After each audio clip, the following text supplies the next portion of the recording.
자, 시작을 한번 해볼까요? 자, 오늘 이제 정치학, 우리가 이제 첫 번째 파트인데, 일단은 첫 번째 한번 내용을 좀 보시면, 오리엔테이션 자료를 한번 보도록 합시다.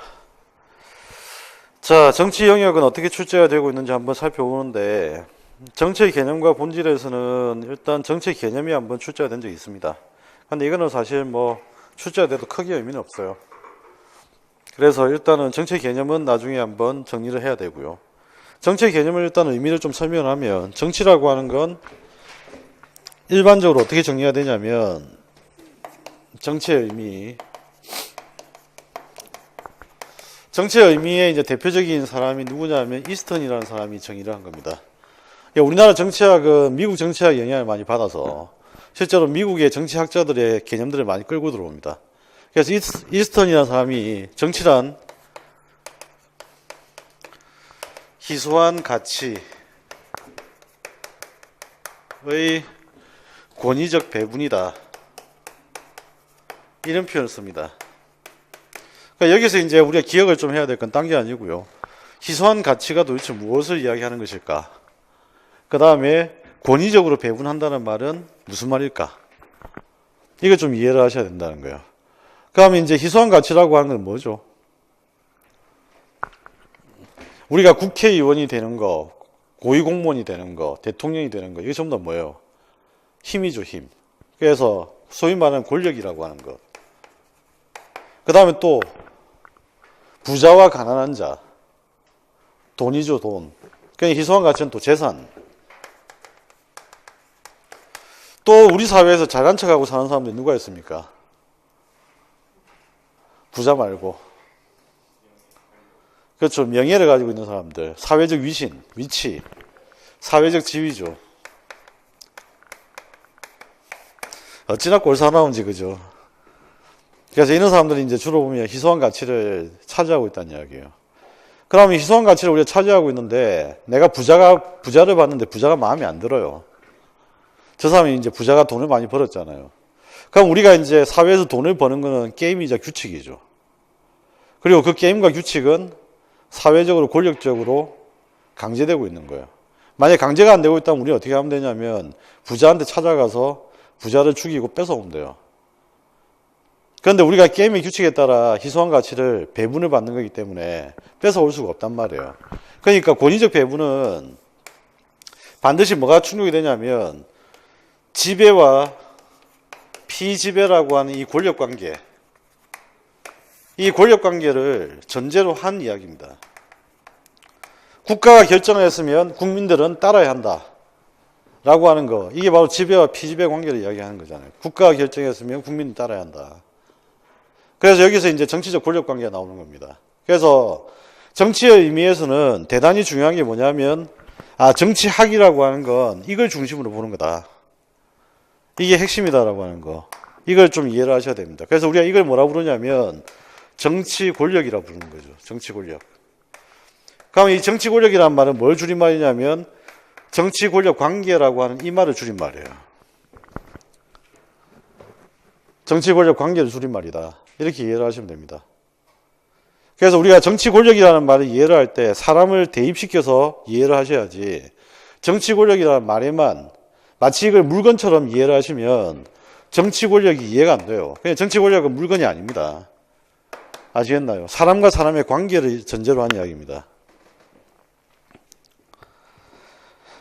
자, 그래서 정치의 개념과 본질에서는 이걸 반드시 이해를 하시면 되겠다. 그 다음에 두 번째, 정치 사상입니다. 정치 사상에서는 가장 중요한 거는 두 가지가 있어요. 하나는 뭐냐면 사회계약론하고, 그 다음에 오늘날 우리나라 사회를 지배하고 있는 정치 사상이 뭐죠? 자유주의입니다. 그죠? 자유주의. 그래서 사회계약론, 자유주의, 이거 두 개가 가장 중요하고, 그 다음 여기에 이제 요즘에 강조되고 있는 게 공화주의입니다. 새롭게 부각되고 있는 거죠. 공화주의. 그래서 이 세 가지 내용을 중심으로 해서 거의 돌려가며 출제가 되고 있다. 이렇게 이해를 하시면 됩니다. 그 다음에 이제 국가론 같은 경우에는 국가란 무엇인가, 국가는 어떤 역할을 하느냐, 이걸 다루는 건데 여기에서는 거의 출제가 안 됩니다. 그 출제될 확률이 1% 미만이에요. 그러니까 이거는 대충 몇 가지만 체크하고 넘어갑니다. 그 다음에 정치 권력론. 정치 권력론에서는 좀 전에 봤던 정치의 의미의 가장 핵심적인 내용이다라고 하는 관점으로 일단 이해를 하시면 되고, 그 다음에 이제 출제가 된 것도 정치의 의미에서 출제가 된 거라 정치 권력론에 출제가 된 건 아닙니다, 이거는. 그 다음에 이제 정치 이데올로기, 정치 사상하고 나중에 같이 정리를 하시면 되고요. 그 다음에 이제 제일 중요한 건 민주주의론인데, 민주주의론에서 정리를 꼭 해두셔야 되는 건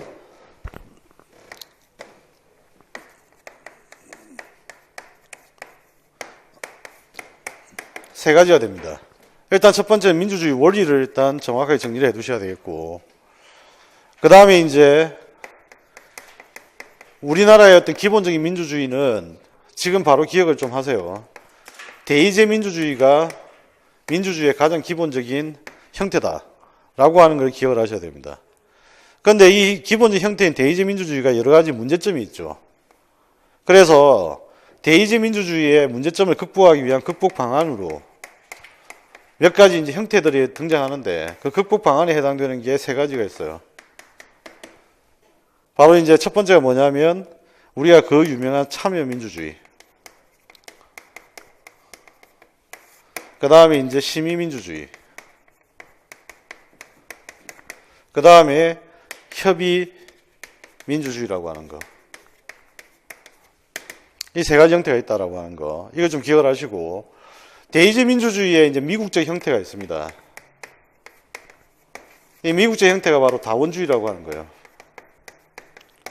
다원주의. 그래서 이 내용을 중심으로 해서 정리를 하시면 되겠다.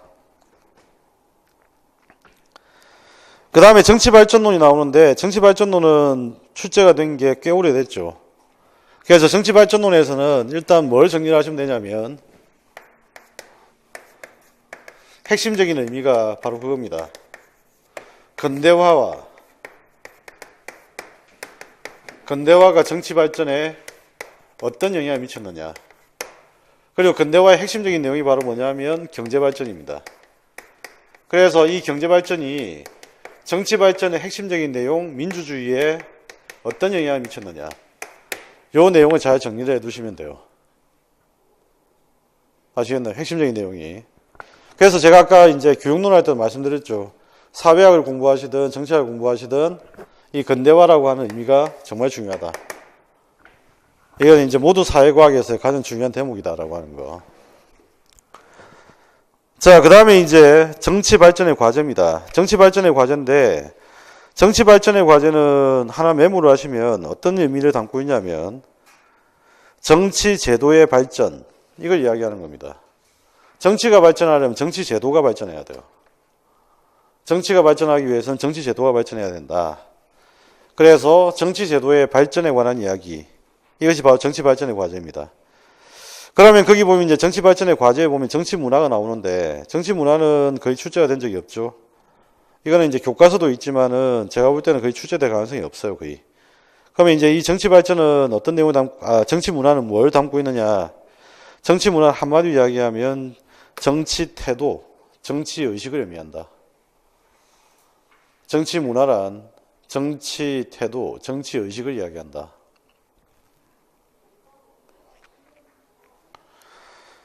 그 다음에 이제 여론과 언론입니다.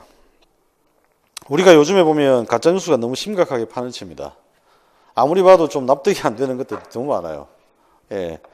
그래서 문득 생각했던 게 유튜브를 하거나 팟캐스트를 해야 되나. 그 생각을 문득 했는데, 아니야 다를까 이제 유시민 작가가 다시 팟캐스트를 한다 해서, 예. 그나마 이제 다행스러운 거죠. 어쨌든 여론과 언론에서 일단 중요한 거는 이 언론이 만들어내는 보도 자체가 정치에 어떤 영향을 미치느냐. 이걸 이제 중심으로 살펴보는 파트입니다. 그래서 언론이 여론에 어떤 영향을 미치느냐. 언론이 정치에 어떤 영향을 미치느냐. 그 다음에 이제 이익집단이라고 하는 게 있죠. 이익집단은 우리가 아는 대로 압력단체를 이야기하는 겁니다. 얼마 전에 이제 좀 황당한 기사를 봤어요. 뭘 기사를 봤냐면, 요즘에 이제 인기리에 방영되는 드라마가 하나 있습니다. 뭐죠? 예, 스카이캐슬입니다. 근데 이제 신문 기사를 봤는데 이번에 이제 그 강북 삼성병원에 이제 돌아가셨던 정신과 의사분 계시죠. 그 정신과 의사분의 사망에 스카이캐슬 드라마가 큰 영향을 미쳤다라고 하는 기사가 난 거예요. 도대체 이 말이 무슨 말이지? 그래서 그 기사를 딱 봤는데 기사 내용이 뭐였냐면 그 스카이캐슬에 보면 주인공에 해당되는 이제 정준호가 환자한테 이렇게 협박을 당하면서 칼로 이렇게 위협받는 장면이 나와요. 그래서 그런 이제 장면들이 사람들한테 자극을 줘서 그래서 이 환자분이 칼로 찔렀다는 거예요. 인과관계 성립합니까? 안 합니까? 말도 안 되는 이야기 아니에요, 이거? 그러니까 이거는 뭐냐면 대한의사회에서 만들어낸 이거 찌라시죠, 이거. 그러니까 이거는 지금 현재 인과관계도 성립하지 않는 걸 마치 보면 이런 거잖아. 조폭 영화를 본 청소년들이 조폭이 된다. 뭐 그거하고 같은 이야기잖아.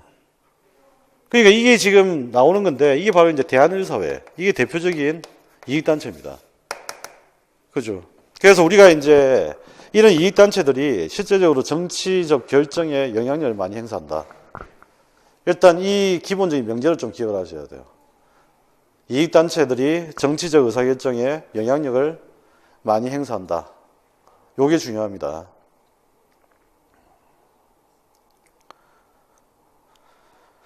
자, 그 다음에 이제 정당이죠. 대의제 민주주의라고 하는 민주주의 기본적 형태에서 제일 중요한 게 바로 뭐죠? 정당이라고 하는 기제입니다. 그래서 정당이 없으면 대의제 민주주의는 존재할 수가 없습니다. 그래서 정당은 대의제 민주주의에서 가장 중요한 핵심적인 제도이다. 이걸 좀 기억을 하시고 그 다음에 또 대의제 민주주의에서 가장 핵심적인 제도 중에 하나가 선거제도입니다. 대표를 선출하는 방식이죠. 대표 선출 방식. 그래서 여러분들이 항상 이제 준비를 하셔야 되는 건 뭐냐면 정당과 선거제도 정부 형태는 무조건 완벽하게 정리를 하셔야 돼요. 이거는 매년 출제가 된다고 보셔야 됩니다.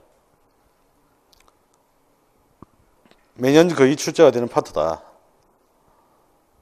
그 다음에 이제 정부 형태라고 하는 건 대통령제, 의원, 내각제 세 가지 형태를 좀 기억을 하셔야 됩니다. 대통령제, 의원, 내각제에다가 이원 정부제, 대통령제, 의원, 내각제, 이원 정부제 이 세 가지 형태를 정리를 하셔야 되고요.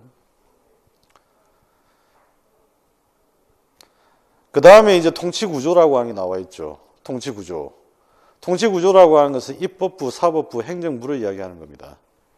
그래서 입법부, 사법부, 행정부에 관한 이야기 이걸 우리 살펴보는 게 통치구조입니다. 그 통치구조의 발달은 어떻게 전개되었을까요? 입법부, 사법부, 행정부 중에서 누가 제일 먼저 발달했을까? 의회가 제일 먼저 발달했습니다. 아시겠죠? 그래서 발달 단계를 좀 잠시만 말씀드리면 의회가 있고 의회 옆에 조그만 사무실이 하나 있어요. 이걸 이제 영어로 뭐라 부르냐면 캐비넷이라고 부릅니다. 캐비넷이 무슨 말인지는 아시죠? 이거는 뭐냐면 사무실에 있는 철제 가구를 이야기하는 거잖아요. 그러면 의회에서 결정된 걸 집행하는 사무실, 이곳이 바로 캐비넷이에요. 그런데 국가가 커지고 발달하면서부터 이 캐비넷이 점차 커집니다. 사무실이 너무 좁은 거예요. 그래서 이 사무실이 독립을 해서 떨어져 나와서 독자적인 사무실을 갖게 됩니다. 그래서 이제 캐비넷이 커진 거잖아요. 그래서 이게 바로 뭐냐면 내각이에요. 그리고 이 내각이 바로 뭐냐면 정부라고 하는 것. 이것을 발전하게 됩니다. 그 다음에 이제 지금 최근에는 이제 이 통치 구조 중에 누구의 역할이 굉장히 중요합니까? 사법부의 역할이 중요해집니다. 사법부의 역할이. 그래서 점차 어떻게 되냐면 의회주의의 시대에서 행정국가화 시대로 넘어갑니다. 그렇게 되고 현대로 오면서부터는 또 어떤 경향이 나타나냐면 바로 사법국가화 경향, 사법화 경향이 나타납니다. 이게 이제 요즘에 정치학의 통치구조의 흐름이다라고 이해를 하시면 돼요. 그런데 우리가 지금 현재 시험을 준비할 때는 이 부분은 다루지 않습니다. 정치의 사법화 경향은 다루지 않는다. 일단은 알아만 두시면 됩니다. 아마 학교에서는 강의를 들으셨던 분들은 아마 들어보신 적이 있을 거예요. 정치의 사법화에 대해서, 그죠? 자, 그 다음에 이제 국제정치. 국제정치에서는 국제정치를 보는 시각을 중심으로 보면 됩니다. 국제정치를 보는 시각은 이상주의, 현실주의, 자유주의, 구성주의, 구조주의, 이런 것들 5가지 이제 대표적인 시각들이 있는데, 그 대표적인 시각들이 국제정치를 어떻게 바라보고 있는지, 어떤 시각으로 바라보고 있는지, 이것들을 정리하는 파트가 국제정치 파트입니다. 그래서 그 내용도 보면 관점이 이론 중심으로 거의 출제가 되고요. 그 다음에 이제 가끔씩 가다가 보면 국제제도를 가지고 물어보기도 합니다. 그래서 2가지 파트 정리하면 됩니다. 관점하고 국제제도.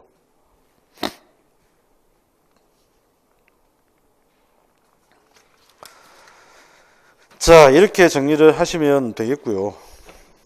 자, 이제 내용이 어떤 문제 유형으로 출제가 되나라고 하는데, 사실은 시험장을 이제 시험을 쳐보신 분들은 아시겠지만, 사실은 시험에서 제일 어렵게 느껴지는 파트는 당연히 이제 경제학하고 정치학입니다. 정치학이 왜 어렵게 느껴지냐면, 사실은 기입형에 나오는 추론형이 좀 약간 어려워요. 다른 과목에 비해서. 그러니까 이 추론형 같은 경우에는 어쨌든 제가 맥락을 많이 말씀드릴 텐데, 그 맥락을 많이 말씀드린 이유가 바로 이 추론형을 해결하기 위해서입니다. 그 다음에 이제 맥락을 아시면 암기할 부분이 많이 줄어들어요. 그러니까 부탁드리고 싶은 거는 그 맥락을 좀 잘 이해를 하면서 보시면 암기 내용이 줄어든다. 아시겠죠? 그래서 이 기입형하고 용어형은, 의미형하고 용어형은 그렇게 어렵지 않은데, 이 추론형이 좀 문제입니다. 그 다음에 또 이제 정치의 어떤 기본적인 서술형 같은 것도 마찬가지예요. 의미, 비교, 특징, 장점이 있는데, 또 정치 같은 경우는 추론 서술형이 있어요. 추론 서술형이 있는데, 이 추론 서술형 같은 경우도 약간 힘들어요. 나중에 기출문제를 보시면 아시겠지만 약간 해석이 좀 많이 요하답니다. 그래서 해석을 좀 풍부히 좀 하셔야 되고요. 그 해석 연습도 좀 충분히 하셔야 됩니다.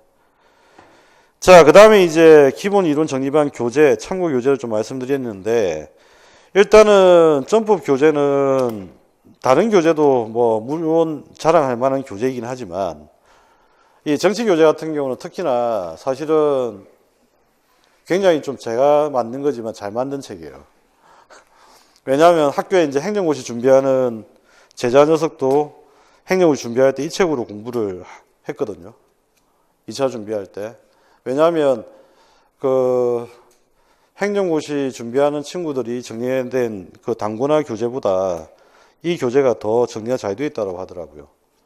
그래서 지금 시중에 나와 있는 정치학 개론서, 그 다음에 또 한 가지는 그 논문, 주요 논문들, 그 다음에 기출문제, 이런 것들 종합적으로 잘 반영을 해 놓은 거니까 나중에 좀 이것들을 좀 잘 활용을 하시고 정리를 하시면 크게 문제는 없을 겁니다. 그 다음에 이제 여기는 보면 이제 제가 쓴 논문 관련되는 내용도 포함되어 있고, 그래서 이제 정리 좀 하시면 되고요. 그리고 저도 이제 시험 준비를 안 해본 사람이 아니고, 제가 2002년까지 선거를 치기 전까지 뭘 공부를 했냐면 사법고시하고 행정고시하고 CPA 시험을 3개를 준비하다가 그만뒀어요. 네, 3개를 준비하다가 그만뒀는데, 뭐 그만둔 이유는 선거 때문에 그만뒀습니다. 선거 일을 좀 해야 돼서.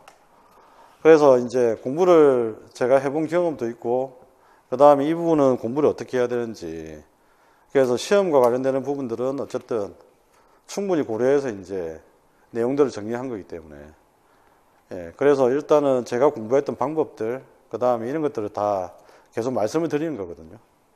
그래서 일단 그것들을 좀 고민해서 말씀드린 거니까 좀 잘 따라와 주시면 좋겠고요.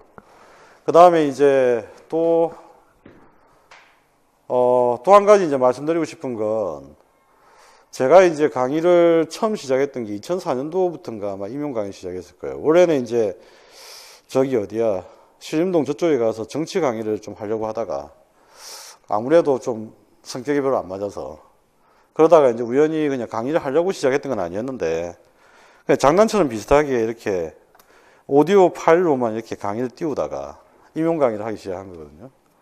했던 이유는 이제 시민단체에서 제가 교육 분과를 담당했었어요. 교육 분과를 담당하다가 교육 문제와 관련돼서 조금 일을 하고 싶다. 그래서 이제 시작했던 게 임용 강의였는데, 예, 그러다가 이제 대학원 또 뒤늦게 가서 면허증 따러 갔다가, 예, 저한테는 석사, 박사 과정이 면허증이었거든요. 그렇게 크게 의미가 있는 게 아니었고, 예, 그렇게 갔다가 지금까지 온 거예요. 사람 인생이 어떻게 될지 모르는 거죠. 예. 그래서 지금 나와 있는 내용들을 왜 말씀드리냐면, 임용과 관련돼서 지금 현재 내용학도 제가 공부를 했었고, 그 다음에 교육학도 공부를 한 입장에서 이야기를 하고, 그 다음에 지금 학회에서도 제가 논문을 쓰고 있고, 그래서 지금 현재 임용에 관한 부분은 사실은 제가 제일 잘 안다. 누구보다도. 실질적인 관계 문제라든지, 그 다음에 출제가 어떻게 되는지, 그 다음에 이제 평가원에서 문제를 어떻게 만드는지, 이거는 사실은 아마 어떤 분보다도 제가 아마 정확하게 아마 알고 있을 거예요. 그러니까 일단은 제가 말씀드린 기준에 따라 좀 움직여 주시면 아마 크게 도움이 될 거다. 예. 그리고 실제로 그렇게 해왔는지 안 해왔는지는 나중에 혹시 제 강의를 들어서 합격하신 분들한테 물어보시면 확인이 충분히 가능합니다. 그러니까 저희 팀들이 별로 이렇게 광고를 하거나 홍보를 하지 않거든요. 그래서 사람들이 좀 잘 모르던데, 작년에도 분명히 적중은 많이 했던 것 같고 2차도 정확하게 예측을 했던 것 같고 다 그랬는데 소문이 별로 안 나더라고요. 그건 이제 우리 탓도 있죠. 우리가 이제 홍보라든지 광고라든지 이런 걸 열심히 해야 되는데, 근데 광고나 홍보를 하려면 알바를 써야 되잖아요. 그래서 제가 그 짓을 하기 싫어요. 그러니까 다 이제 공부를 가르치는 사람들이 왜 그런 짓을 하는지 잘 모르겠는데, 그 짓을 하기 싫어서 제가 안 할 뿐인데, 어쨌든 여러분들은 제 말을 좀 믿으시고, 그래서 이 내용들 좀 잘 하시고, 그 다음에 이제 10년 넘게 여러분들이 왜 불합격하는지만 연구를 했어요. 저 친구는 왜 합격을 못할까?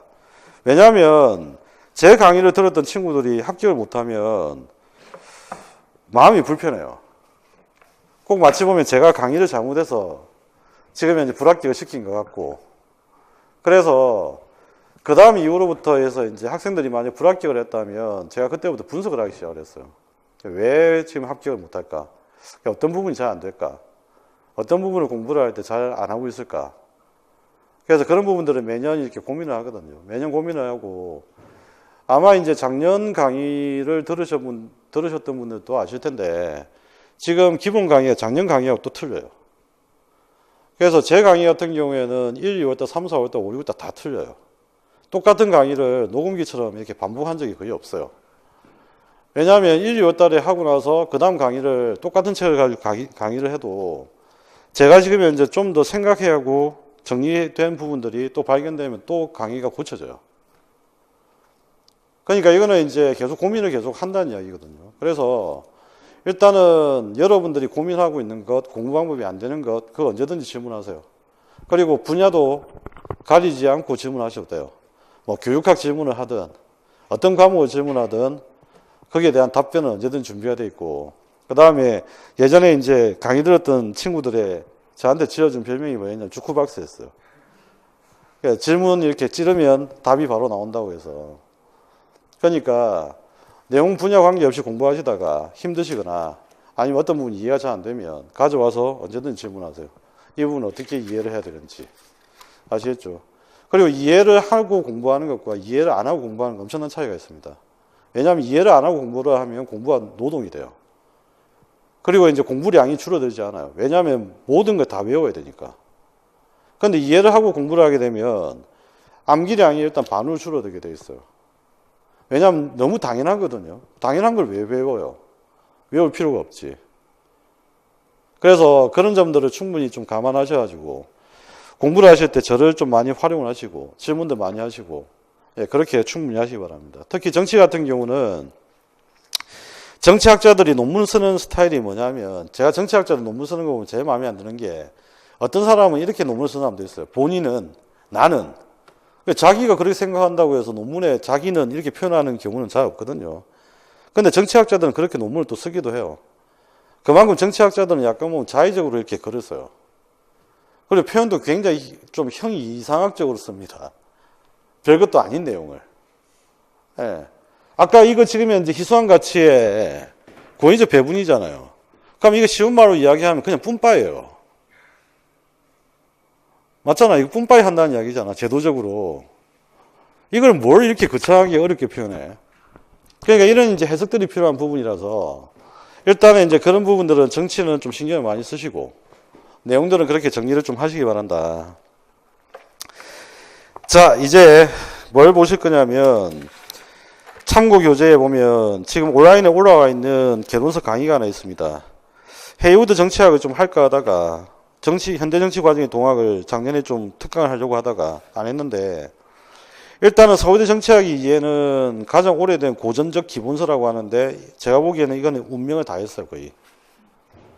운명을 거의 다 한 책이기 때문에 굳이 정치학 이해를 꼭 봐야 되는 건 없습니다. 그래서 이것보다는 최근에 나온 책들을 그냥 보시면 나아요.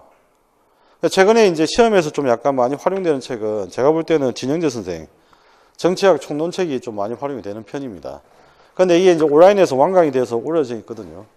올려져 있으니까 나중에 필요하신 분들은 이용을 하시면 됩니다. 그 다음에 현대정치 과정의 동학 같은 경우에도 수험생들 중에 보면 보는 친구들 있는데 이것도 약간 출판된 지가 좀 꽤 됐습니다. 예, 그래서 또 현대정치 과정의 동학은 어디를 중심으로 하냐면 정치 과정론을 중심으로 해요. 이익집단, 정당, 선거제도 이런 것들 중심으로 하기 때문에 약간 조금 보는 게 좀 힘듭니다. 그 다음에 헤이우드 정치학은 예전에 행정고시 준비하는 친구들 사이에 거의 기본서처럼 이렇게 활용이 됐어요. 그런데 헤이우드 정치학의 가장 큰 문제점은 번역이 된 책이라.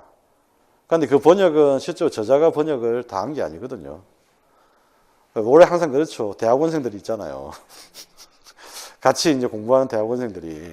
그러니까 그 대학원생들하고 이제 번역을 하다 보니까 그렇게 매끄럽지가 않아요.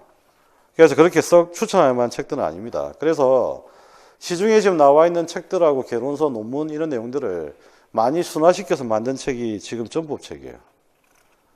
그러니까 이 전법책이 이런 내용들을 다 감안해서 순화시켜서 정리한 책이다. 이렇게 이해를 좀 하시면 됩니다. 그래서 나중에 활용하실 때 많이 좀 이용을 좀 잘 하시고요, 교재는. 그 다음에 이제 강의 운영 같은 경우에는 그냥 보시면 되겠고, 강의 일정은 아까 말씀드렸던 대로 2월 22일까지 일단은 마무리를 하는 걸로. 그런데 진도가 좀 일찍 마치면 7주차에 끝날 수도 있습니다. 그 다음에 이제 시험 대비 방향은 계속 하는 이야기입니다. 백지쓰기를 꼭 하자. 그리고 백지쓰기에서 제일 중요한 취지는 딴 게 아니고 아는 것과 모르는 것, 중요한 것과 중요하지 않는 것, 이걸 구별하기 위해서다라고 하는 거. 그래서 지겹죠, 이제. 저도 말하는 저도 힘들어요. 똑같은 이야기를 계속 하려고 하니까. 근데 이게 온라인 강의 때 단과로 듣는 분들이 있어가지고 예, 자료를 또 안 할 수가 없어요. 예, 죄송합니다. 자, 이 정도 합시다. 뭐 알아서 강의 듣는 분들은 알아서 읽어보시라고 하시고, 그래서 나머지 내용들은 그냥 한번 읽어보시고요. 내용들은 하면서 말씀드리도록 그렇게 하겠습니다. 자, 이제 교재를 한번 봅시다.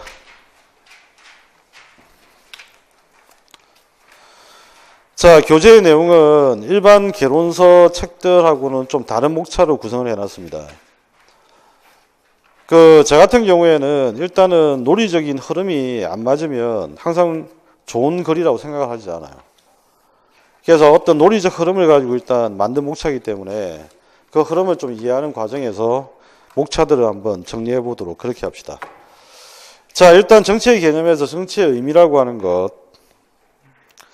자, 정치의 의미라고 하는 건 아까 말씀드렸던 대로 이스턴의 정의, 이걸 반드시 꼭 기억을 하셔야 됩니다.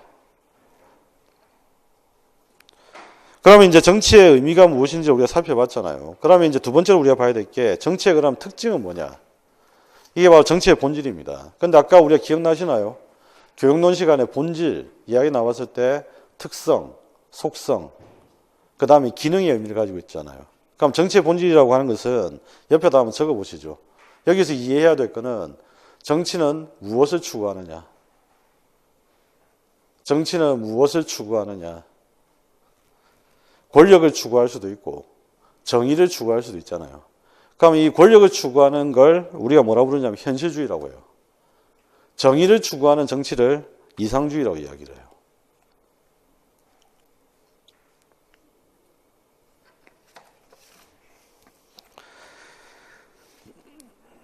자, 그러면 이제 정치에 대한 나름대로의 어떤 생각과 방향, 그 다음에 국가, 사회가 무엇인지 이런 것들 정리해 놓은 게 바로 정치 사상입니다. 아시겠나요? 이게 이제 정치 사상이 됩니다. 그래서 우리가 정치 사상을 앞쪽에서 하는 이유가 정치에 대한 전반적인 생각들, 정치학자들이 어떤 생각들을 했는지, 국가에 대해서는 어떻게 생각을 하는지, 뭐 이런 것들을 하는데, 저는 개인적으로 제가 볼 때는 그 유시민 작가가 쓴 국가란 무엇인가라는 책이 있는데, 그 책보다는 제가 더 설명을 잘하는 것 같아요. 더 쉽게. 예. 그러니까 일단은 나중에 이 정치사상을 가지고 일단 설명을 좀 드리고요.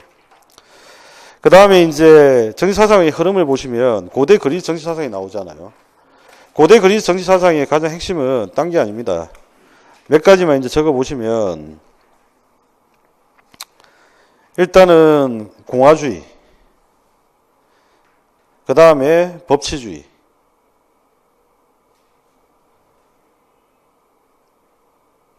이 두 가지가 제시되어 있는 부분이 바로 고대 그리스 정치사상이다. 이래 보시면 됩니다. 그 다음에 중세정치사상은 시험과는 거리가 멀고요. 중세정치사상은 근대 정치에 영향을 미쳤다 정도만 기억하시면 됩니다. 근대 정치사상에 영향을 미쳤다. 그럼 어떤 부분에서 영향을 미쳤느냐. 3번에 보면 나오죠. 중세사상의 맹화. 그 중세사상의 맹화에 보면 2번에 보시면 나옵니다. 법의 지배 관념, 그 다음에 저항권. 이런 것들이 나중에 보면 사회계약론에 영향을 미치죠. 사회계약론에. 그 다음에 이제 근대정치사상의 시작은 보통 보면 마키아벨리부터 많이 시작을 하는데, 저는 개인적으로 마키아벨리뿐만 아니라 토마스 모어까지 포함을 좀 시켜야 된다 생각을 해요. 근데 토마스 모어는 시험에 안 나오니까 일단 빼버렸습니다. 근데 그거는 이제 국제정치 할 때 한번 소개를 좀 드릴 겁니다. 토마스 모어의 사상에 대해서는. 어쨌든 마키아벨리로부터 시작되었고, 마키아벨리부터 시작되면서부터 뭐가 이제 강조되냐면 사회계약론이 강조됩니다. 사회계약론이 강조되는데 사회계약론의 특징은 한번 적어보시면 개인 중심. 그러면 그 앞에까지는 뭐가 중심이 되었냐면 공동체 중심이었어요. 그런데 사회계약론부터는 이제 개인 중심의 정치관으로 바뀌게 됩니다. 개인 중심.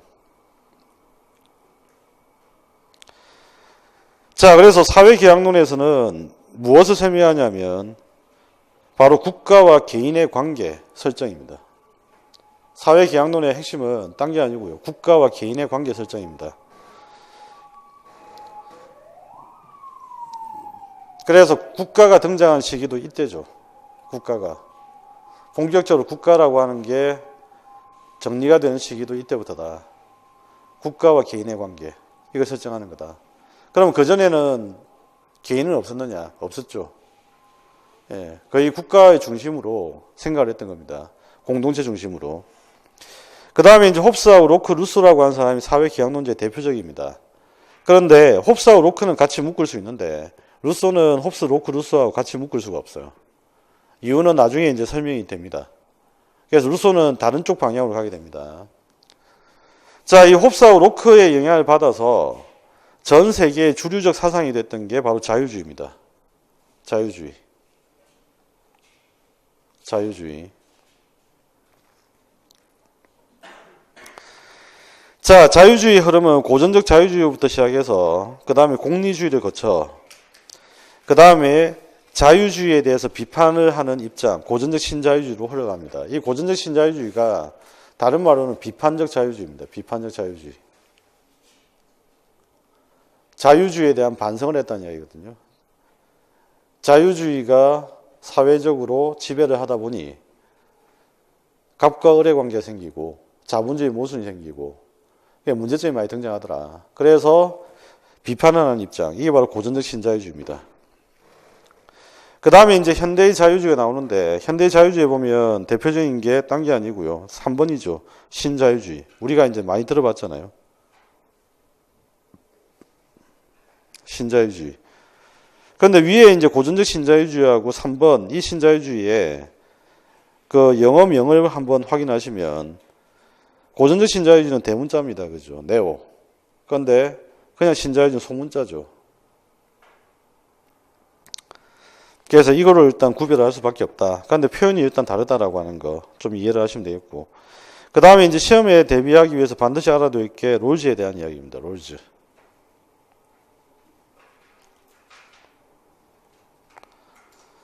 그래서 우리 사회에 한때 굉장히 큰 유행을 일으켰던 인물이기도 합니다. 그죠? 롤즈. 그래서 이걸 좀 알아두시고.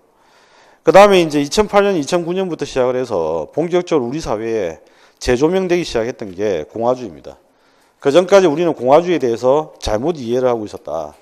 거기에 대한 반성으로부터 시작해서 지금까지 공화주의가 강조되기 시작합니다. 아시겠죠? 근데 우리가 공화주의는 원래 어디서 시작했죠? 고대 그리스 정치사상. 이해되시나요? 공화주의하고 빼놓을 수 없는 원리가 있습니다. 두 가지. 하나 메모를 해보시죠. 법치주의. 그 다음에 권력의 분립입니다. 권력의 분립.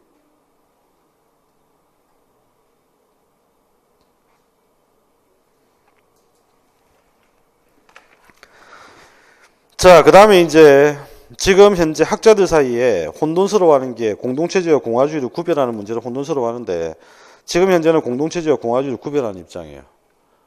일단 이걸 좀 이해를 하시고 나중에 어떻게 구별되는지는 자세하게 뒤에 설명드리겠습니다. 그 다음에 정치 이데올로기로는 당연히 이제 칼막스와 관련된 이야기인데 이거는 이제는 우리가 다루지 않습니다. 아시겠나요? 그래서 이데올로기가 무엇인지만 간단히 살펴보고 넘어가도록 하겠습니다. 그 다음에 이제 국가론 같은 경우에는 자, 두 가지를 우리가 파악하시면 됩니다. 어떤 파악을 하면 되냐면 첫 번째는 국가는 어떤 역할을 하는가. 국가론에서 파악해야 될 거. 국가는 어떤 역할을 하는가. 국가는 어떤 역할을 하는가. 그 다음에 두 번째는 국가는 사회에 어떻게 개입하는가. 국가는 사회에 어떻게 개입하는가. 그래서 그 두 가지 내용을 중심으로 정리되어 있는 이론들이 섹션 2입니다. 국가 유형 및 이론이다 라고 하는 거. 그래서 그 중에서 여러분들이 좀 자세히 보셔야 되는 건 딴 게 아니고요. 섹션 2에 보면 이번에 국가의 경제적 역할에 따른 구분 나오죠. 거기에 보시면 4번에 발전국가 나옵니다. 발전국가. 이걸 하나 체크를 하시고요. 발전국가. 그 다음에 이제 반드시 기억을 해야 될 건 거기 3번에 국가와 사회의 관계 양식. 이게 바로 이제 국가가 사회에 어떻게 개입을 하느냐. 이건 이제 이것과의 관계 이야기인데 이거는 이제 다원주의 국가론을 중심으로 보시면 됩니다. 다원주의 국가론. 행정학에서 제일 중요한 건 국가 중심주의 시각이죠. 베버리안 시각. 예, 그런데 정치학에서는 다원주의 국가론이 제일 중요합니다. 우리가 공부하는 데 있어가지고는. 정리가 됐죠. 그 다음에 이제 제3세기 국가론 나와 있고, 그 다음에 이제 네 번째 챕터 4 정치 권력론입니다. 자, 다시 한번 정리를 하면 이런 거예요. 우리가 정치의 의미를 봤죠. 정치의 특성을 봤죠. 그 다음에 세 번째는 정치에 대한 사람들의 사상가들의 생각을 봤죠. 그 다음에 이제 정치 공동체를 봤죠. 그게 바로 뭐죠? 국가. 됐나요? 그러면 이제 정치 공동체의 관계를 보는 게 정치 권력론입니다. 정치 공동체가 어떤 관계로 형성되었느냐. 그 정치 공동체의 사회적 관계가 바로 정치 권력 관계잖아요. 정치 권력 관계.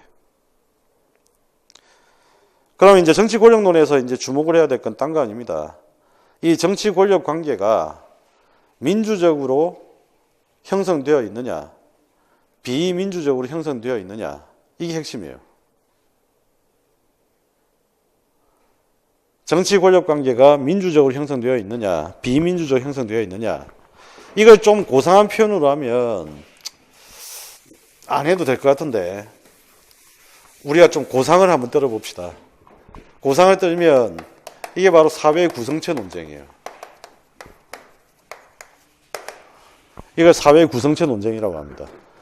우리 사회가 민주적으로 되어 있느냐, 비민주적으로 되어 있느냐, 이걸 살펴볼 때 정치 권력 관계를 들여다보면 알 수 있다는 이야기예요. 이해되셨죠?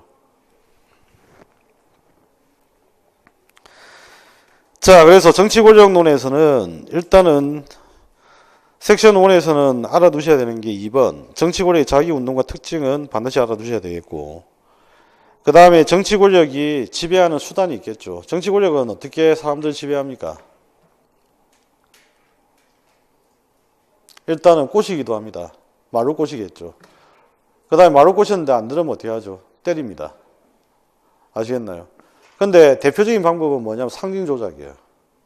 동상을 세우고 국가를 세우고 이데올로기를 만들어내고 이걸 우리가 상징 조작이라고 합니다. 상징 조작. 그래서 정치 권력의 지배 수단에서 제일 중요한 거 1번에 정치 권력의 지배 수단에 보면 2번 나오죠. 상징 조작.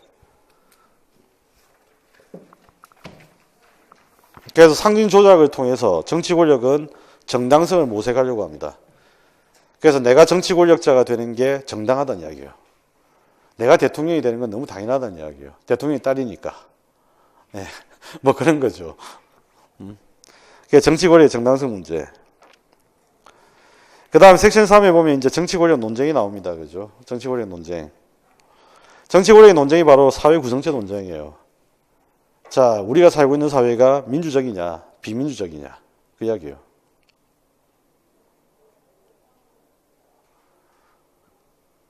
그러면 물어봅시다. 어떤 경우에 민주적이고 어떤 경우에 비민주적이죠? 정치 권력 관계에서 어떤 경우가 민주적이고 어떤 경우가 비민주적이에요?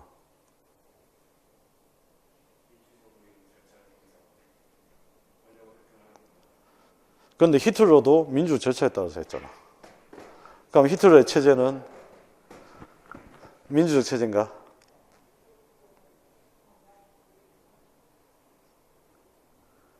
이거는 뭐냐면 평등하냐 불평등한 관계냐 이걸 이야기하는 겁니다. 그러니까 일단은 정치 권력 관계에서 민주적이라는 말은 평등한 관계이다. 그 다음에 비민주적이라는 말은 불평등한 관계다. 이 말이에요. 그러면 자발적으로 복종하는 건 평등이에요, 불평등이에요? 예, 형식적으로는 평등합니다. 그런데 그것도 실질적으로는 평등한 게 아니고 비민주적이라는 주장하는 사람도 있습니다. 이걸 정치 권력 논쟁에서 우리가 이해를 할 겁니다.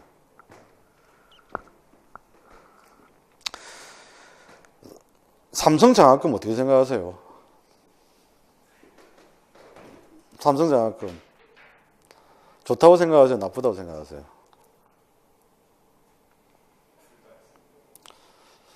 지금 대학에 삼성 장학금 되게 많잖아요. 고등학교도 요즘 많고. 그런데 좋은 점도 있어요.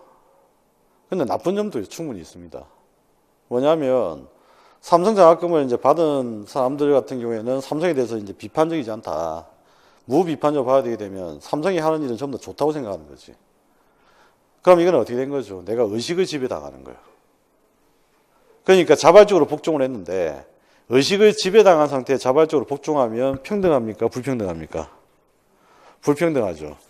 그러니까 이런 이야기를 하는 사람들이 정치 권력 논쟁에서 있습니다. 그게 바로 이제 맨 마지막에 보면 스티븐 룩스의 3차원적 권력이라는 이야기예요. 3차원적 권력. 그래서 3차원적 권력의 핵심적인 내용이 의식의 지배입니다. 의식의 지배.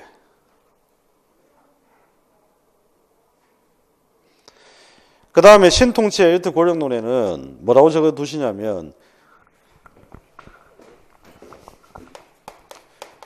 의제 설정 권력입니다. 의제 설정 권력.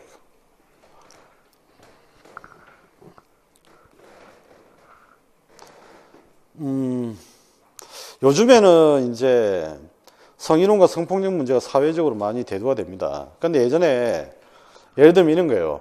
대학에서 지금 현재 여자 조교가 있었는데 성희롱과 성폭력을 당했단 말이에요. 그러면 대학에서 이걸 정치적 의제화 시키냐면 대학에서 차단시키죠. 그럼 이 차단시키는 힘이 바로 뭐죠? 의제를 설정한다는 거예요. 무엇을 정치적 의제로 삼을 것이냐. 이걸 결정하는 힘이 따로 있다는 거예요. 보이지 않는 권력이. 이걸 우리가 의제 설정 권력이라고 합니다. 의제 설정 권력. 이게 바로 이제 신통치의 일트 권력론에 대한 이야기고. 그 다음에 다원 권력론은 대표적으로 이제 어떻게 보는 입장이냐면 사회의 권력 분포가 평등하다고 보는 입장이에요. 다원 권력론은 평등하다고 보는 입장입니다.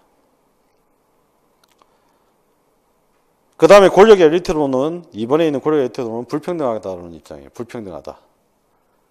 비민주적이다. 고전의 엘리트론도 비민주적이다. 라고 보는 시각입니다. 비민주적이다.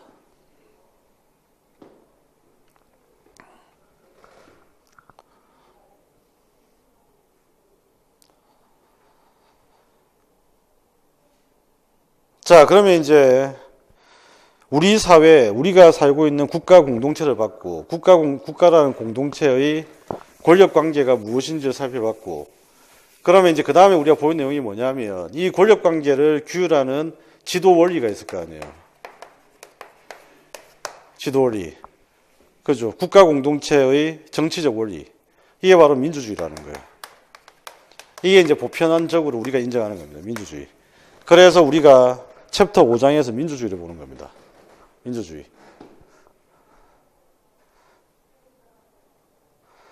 자, 그래서 민주주의 개념에 대한 다양성되어 있는데, 이거는 뭐냐면 각국마다 민주주의의 형태가 다 다릅니다.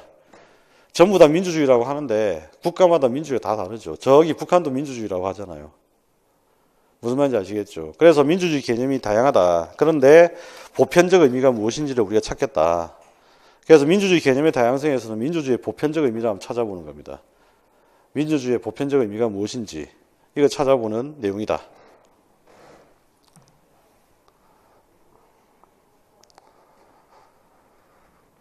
그 다음에 이제 섹션 2. 섹션 2에는 현대민주주의 일반론입니다. 그렇죠? 현대민주주의 일반론에서는 우리가 이제 보편적 의미를 찾았잖아요. 그럼 그 보편적 의미가 무엇이었냐면 두 가지입니다. 하나는 대의제 민주주의. 그 다음에 하나는 자유민주주의. 그러면 대의제 민주주의를 전제로 한 특징들을 살펴보는 것이 섹션 2입니다. 아시겠죠?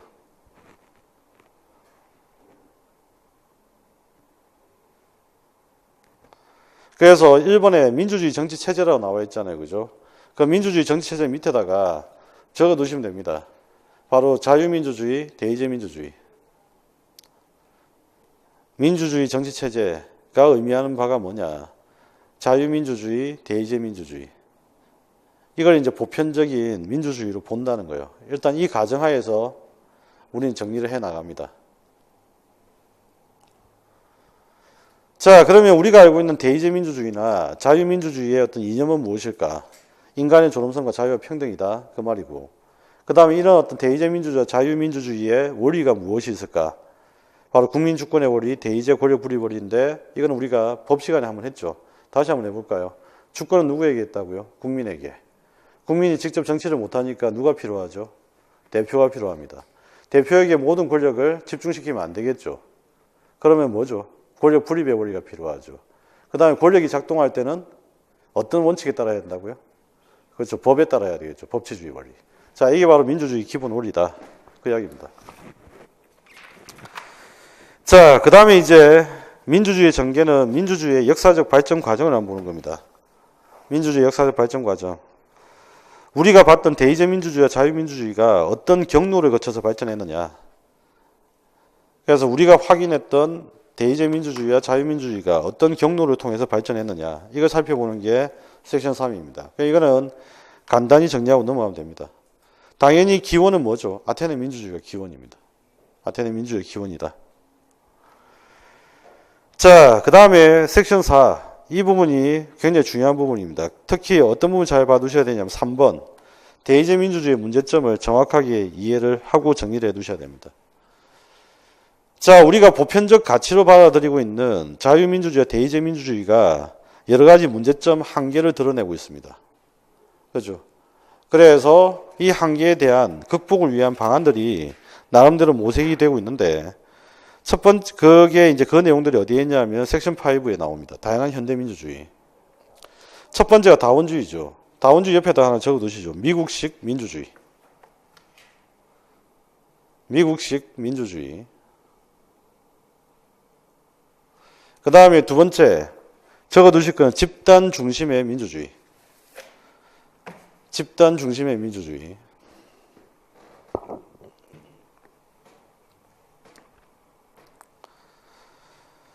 그래서 다원주의가 바라보는 정치 주체 단위는 개인이 아닙니다. 집단입니다. 집단. 아시겠죠? 정치 주체의 단위는 집단이 됩니다. 집단.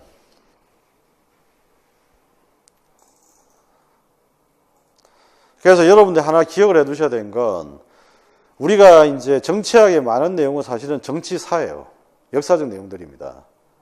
정치공학은 사실 정치학 개론에 거의 없어요. 선거제도 빼고는. 아시겠나요? 그래서 다원주의는 바로 미국의 민주주의 이야기하는 건데, 그래서 미국의 민주주의 특징이 뭐냐면 이익 집단 중심의 정치, 이익 집단 중심의 민주주의예요. 이익 집단 중심의 정치, 이익 집단 중심의 민주주의다. 이걸 기억을 하시고, 그 다음 미국의 경우에는, 영국의 경우에는 정당 중심의 정치입니다. 정당 중심의 정치. 대비를 좀 잘 해두셔야 됩니다. 미국은 이익 집단 중심의 정치고, 그 다음 영국의 경우에는 정당 중심의 정치다. 자, 그 다음에 이제 대안을 극복하기 위한 방안, 참여민주주의. 그죠? 참여민주주의. 많이 들어보셔도 되고. 그 다음에 이제 최근에 우리나라 사회에서 정치학자들이 제일 많이 강조하는 것 중에 하나가 레이파트의 협의민주주의입니다. 이건 2015년도 행정고시에도 출제가 됐기 때문에 임용시험에 아마 곧 등장할 주제다. 이건 꼭 정리를 좀 해 두셔야 됩니다. 그 다음에 이제 시민민주주의. 이건 출제가 여러 번 됐습니다. 그래서 지금까지는 출제가 어떻게 됐냐면 다원주의하고 시민민주주의가 돌아가면서 출제가 됐어요. 돌아가면서. 그러니까 다원주의가 한 해 출제가 되면 그 다음에는 시민민주주의. 시민민주주의가 출제되고 나면 그 다음에는 다원주의. 이런 방식이었어요. 그런데 이제 요즘에 최근에 강조되는 게 바로 협의민주주의, 합의제 민주주의니까 이걸 이제 꼭 같이 정리를 해 두셔야 됩니다. 자, 그 다음에 이제 이와 같은 민주주의. 각국마다 민주주의가 무엇인지를 이제 살펴봤고, 그 다음에 이제 세계적으로 봤을 때 이 민주주의가 어떻게 지금 이제 국가에서 자리를 잡게 됐는지. 그래서 민주주의 이행과 공고합니다. 그러니까 민주주의가 도입됐다고 해서 민주주의가 그대로 정착하는 게 아니고요. 그래서 민주주의가 발전하거나 후퇴하는 과정, 이걸 설명하는 게 민주주의 이행과 공고화의 파트입니다. 민주주의가 발전하거나 후퇴하는 과정, 이걸 살펴보는 건 단계다. 그래서 언제 민주주의로 이행하느냐.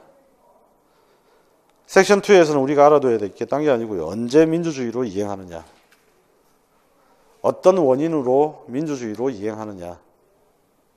어떤 원인으로 민주주의로 이행하느냐. 이걸 보는 거고요. 공고하라고 하는 말이 뭐죠? 단단하게 만든단 말이죠. 단단하게 만든다. 그래서 섹션 3에 나오는 민주주의 공고화는 어떤 내용을 담고 있을까요? 민주주의를 어떻게 하면 단단하게 만들 수 있을까? 이 말을 바꾸면 민주주의를 어떻게 하면 확실하게 정착시킬 수 있을까?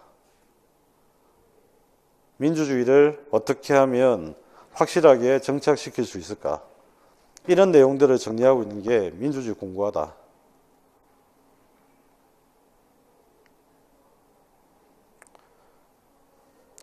그러면 한국 현대 정치사에서 무엇을 살펴보게 될까? 한국의 민주주의 이행과 공고화의 역사를 보겠죠. 한국의 민주주의 이행과 공고화의 역사를 보게 됩니다. 그럼 한번 물어볼까요? 한국의 민주주의는 공고화를 달성했습니까? 한국의 민주주의는 공고화로 가고 있는 중이죠. 아시겠나요? 공고화로 가고 있는 중입니다. 여전히 이제 한국의 민주주의 공고화는 약간 불안정합니다. 예. 그래서 가고 있는 중이다. 이렇게 보시면 됩니다.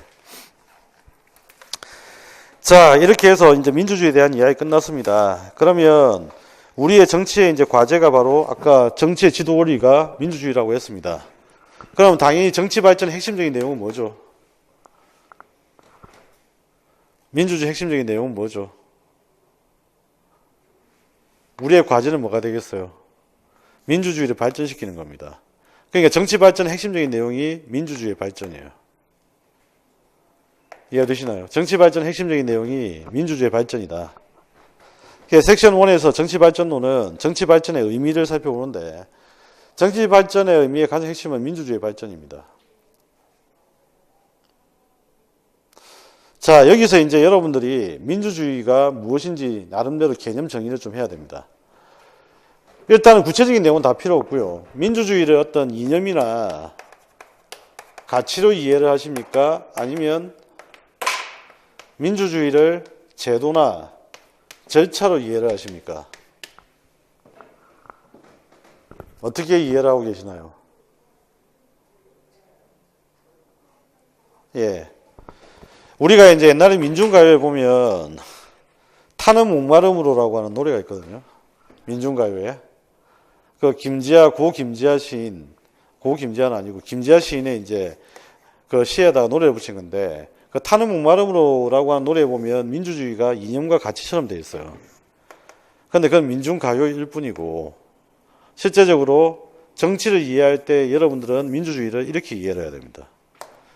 이념과 가치가 아닙니다. 제도나 절차로 이해를 해야 됩니다. 그러니까 정확하게 말하면 정치 발전의 의미는 민주주의적인 제도와 절차의 발전을 이야기하는 거죠. 민주적인 제도와 절차의 발전. 이게 바로 정치 발전의 핵심적 의미다. 이해됐죠? 자, 그래서 이 정치 발전론에서는 이런 내용들을 이제 정리를 하시면 되고요. 그 다음에 아까 이제 정치 발전, 민주적인 제도와 절차의 발전에 가장 크게 영향을 줬던 게 뭐였다고 했죠? 근대화라고 했습니다. 근대화. 그래서 이걸 우리가 보는 게 섹션 2입니다. 근대화와 정치 발전의 관계. 근대화와 정치 발전의 관계. 자, 그럼 여기서 이제 한번 체크를 해봅시다. 정치 발전은 독립 변수입니까? 종속 변수입니까? 종속 변수죠. 섹션 2에 어떻게 되어 있죠? 독립 변수가 등장합니다. 아까도 말씀드렸지만 모든 교과서의 기본적인 구조는 종속 변수를 먼저 설명하고 독립 변수를 설명하는 방식이에요. 이해되셨죠? 예, 이걸 좀 이해를 하면서 교과서 분석이나 체크를 하실 때 구별을 좀 하시며 정리를 해야 됩니다. 우리가 체계적으로 이해한다라고 했을 때 체계적으로 이해한다는 것은 두 가지 내용이 있어요. 핵심적으로. 여러 가지 내용들이 다 필요하지만 체계적 이해라고 하는 말 속에는 두 가지가 포함되어 있다. 반드시. 이거는 꼭 돼 있어야 된다. 그 두 가지 내용이 뭐냐면 첫째는 개념의 위계를 내가 이해를 하고 있어야 됩니다. 개념의 위계. 아까 말씀드렸던 거 상위 개념이 무엇이고 하위 개념이 무엇인지 아시겠나요? 그 다음에 두 번째 이해를 하고 있어야 되는 건 방금 했던 그 이야기예요. 독립 변수하고 종속 변수를 철저하게 구별해야 됩니다. 내일 여러분들 경제 시간이죠. 그렇죠.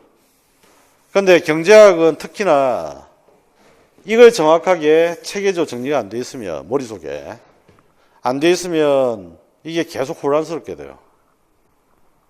혼란스럽게. 그러니까 철저하게 이걸 정리를 하고 있어야 됩니다. 그러니까 과학은 가장 기본적으로 이 구조로 되어 있다고 하는 거. 이걸 꼭 체계적으로 잘 정리할 수 있도록 그렇게 해야 됩니다.